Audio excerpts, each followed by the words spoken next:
Anniversary কেকগুলো আপনারা অনেক বেশি পছন্দ করে থাকেন। আর লাল কালারের ফুল বা লাল কালারের ক্রিম হলে তো কথাই নেই। আপু লাল কেক কিভাবে বানালেন? ওয়েট ওয়েট, লাল কালার কিভাবে করলাম এটা আমি অলরেডি আমার পেজে আপলোড দিয়ে দিয়েছি, আপনারা চাইলে দেখে নিতে পারেন।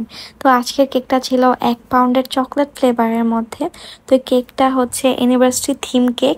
এক সাইডে হবে অনেকগুলো লাল গোলাপ আর আরেক সাইডে হবে ক্যালেন্ডার, তারপর সুগার বল, সব কিছু মিলিয়ে কেকটা এত বেশি সুন্দর হইতে যাচ্ছে, আপনারা জাস্ট একটু দেখেন। তো আমি এক এক করে আমি ছোট ছোট সাইজের গোলাপ আমি কেকের উপর বসিয়ে দিচ্ছি। আর এই সাইজের নজেলের নাম্বারটা হচ্ছে 101। এই নজেল দিয়ে শুধু কিন্তু গোলাপ হবে না, এই নজেলটা দিয়ে অনেক সুন্দর সুন্দর ফুল হয়। তো এক এক করে আমি ছোট বড় সাইজের গোলাপ কেকের উপর বসিয়ে দিচ্ছি। এমন ফ্লোরাল কেকগুলো ডেলিভারি দেওয়ার আগে হাতে অনেকক্ষণ সময় রাখবেন, কারণ এই কেকটা কমপ্লিট করার পর মিনিমাম 4 থেকে 5 ঘন্টা আপনাকে ফ্রিজে সেট হতে রেখে দিতে হবে, না হলে দূরে ডেলিভারি দিতে পারবেন না। কারণ ক্রিমে কালার ইউজ করার পর ক্রিমটা একটু নরম থাকে, সেটা যদি আপনি কেকটা বানানোর পরপরই ডেলিভারি করেন তখন কিন্তু ক্রিমটা গলে যেতে পারে। তো যাই হোক, তারপর আমি নন এডেবল বার্থডে টপারটা বসিয়ে দিচ্ছি।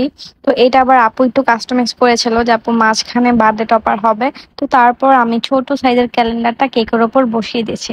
আবার আপু বলেছিল যে পুরো কেকের বডিতে ছোট ছোট গোলাপ দিয়ে দেন, ফনেন দিয়ে বানানো। তো আপুর কথা মতোই তো কেকটা একটু কাস্টমাইজ করা। বাট আপু যে রেফারেন্সটা দিয়েছিল সেটার সাথে এটা তেমন একটা মিল নাই, কারণ এখানে ওটাতে আবার টপার ছিল না, তো আপু টপার দিতে বলেছিল।